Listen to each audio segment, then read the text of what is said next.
بسم الله الحمد لله رب العالمين كلنت وعنا wanaagsan kusoo dhawaada cashirkeena 18aad ee ku saabsan barashada daawada pharmacology-ga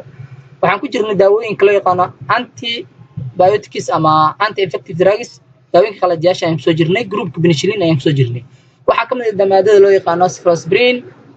waxay kamid tahay daawooyinkan la yiraahdo antibiotics-ka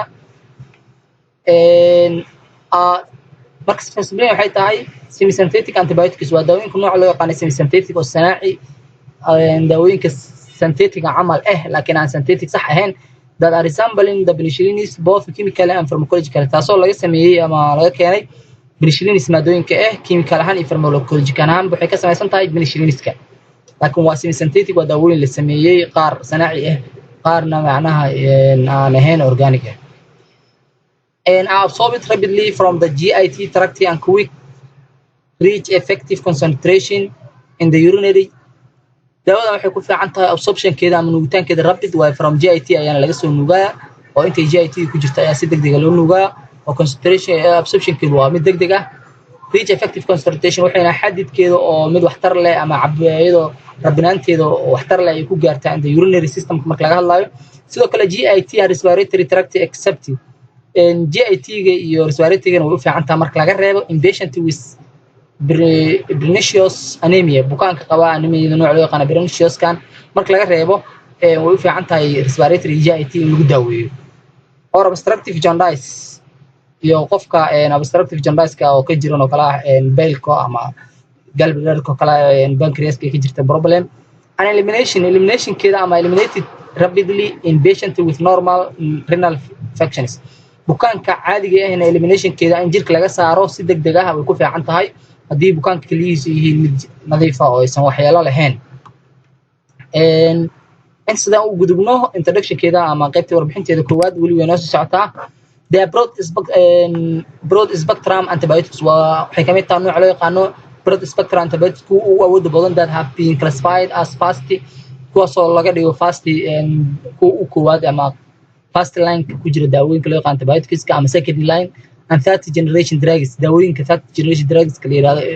ee ugu dambeeyay way kamid tahay the difference among generation is based on antibacterial spectrum farqiga lagu kala saarayo generation kan waxay ku xiran tahay antibacterial spectrum-ka ama nooca ay too kala bacteria dilayso third generation markaan ka hadlayna cephalosporin have more activity against gram negative waxay aad ugu fiican tahay bacteria nooca loo yaqaan gram negative organisms-ka resistant organisms iyo kuwa iska cabinta ku sameeya daawooyinka kale less activity against the gram positive waxay ku tabaryar tahay gram positive-ka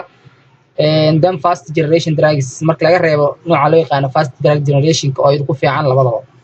they are also stable against beta-lactam enzymes sidoo kale beta-lactam enzymes-keedana waa mid stable ah oo waxay qabataa ama waxay kamid tahay noocaas loo yaqaan beta-lactam enzymes-ka lactam enzymes-ka and the cost increase from fast 30 generation cephalosporin qaybahan ay kala duwan yihiin koowaad ilaa iyo saddexaad laga gaarayo kala duwan action-ka qaabka ay u shaqeyso they interfere with the final step in the formation of the bacterial cell wall waxay interfere ku sameysaa ay kala dhex gashaa final step ugu dambeeyo bacterial cell wall ay ku sameysanayso resulting in unstable cell membrane taasoo keeni karta in bacterial cell membrane-keedu noqdo mid aan stable ahayn that undergo lysis taasoo ka bacdi burburaysa and cell division oo ku dhacayo and growth are inhibited koritaanka bacteria ka hortagta haddii warka la soo koobo maxay tahay bacteriada koritaankeeda ka hortagta iyadoo cell membrane-ka iyo cell wall-ka baabi'inaysa abiyadan fiirin waxaa la yiri first and second generation drugs can not enter the CSF-ka ma gaasho macnaha cerebral spinal fluid-ka ma gaarto wall-kooda si fiican ma u gaarto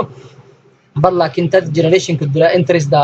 inflamed meningitis-ka readily waxay saameyn ku yeelan kartaa ama ay gaari kartaa meningitis-ka ee daaweyso marka CSF-ka ayadu way gaartaa marka laga hadlayo third generation cephalosporin are excreted rapidly by the kidneys si degdeg ah ayaa looga saari karaa macnaha jirka iyadoo kaliya la marsiinayo use loo isticmaalo maxay tahay effective against infections waxaa loo isticmaalaa infectionadan xibnahan hayo dhan tusaale ahaan biliary tract infection hadduu jiro waa laga isticmaalaa BI tract oo loo yaqaano bacterial infections oo loo isticmaalaa weliba upper respiratory nooca GU oo loo soo gaabiyo gonorrhea tract infection oo infectionada ku dhaca xubnaha taranka waa lagu daaweeyaa bone and joints-ka infectionada ku dhaca waa lagu daaweeyaa upper and lower respiratory tract infection waa lagu daaweeyaa skin problems ama infections waa lagu daaweeyaa meningitis maskax garaadka cudurka loo yaqaan waa lagu daaweeyaa osteomyelitis oo infection ku dhaca boonka waa lagu daaweeyaa peritonitis oo asagana infection ku dhaca abdominalka waa lagu daaweeyaa otitis media dhiga xanuunka waa lagu daaweeyaa gonorrhea jabtada waa lagu daaweeyaa prophylaxis prior to surgery qofka marka rabo bukaanka in loo sameeyo qalliin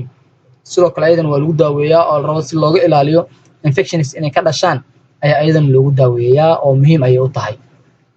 contraindicationka ay leedahay maxaa ka mid ah hypersensitivity to the cephalosporin or penicillin renal failure waxay hypersensitive ku kicisa ay xasaasiyad ku keeni kartaa dadka ku penicillinka xasaasiyad sidoo kale renal failure dadka qaba ma la siin karo pregnancy hooyada uur kale lactation mid nuujinayso waxaas lama siiyo side effects waxaa ka mid ah nausea laba vomiting qaacida diarrhea shuban anorexia matag cuntayriin ku dhaco qofka abdominal pain xanuun ku dhaco faljuancy macaloosha in qofka magacaabo majir uu keeno skin rash inay ka soo baxaan upper infection inuu keeno infectionada super infectionada inuu keeno zaida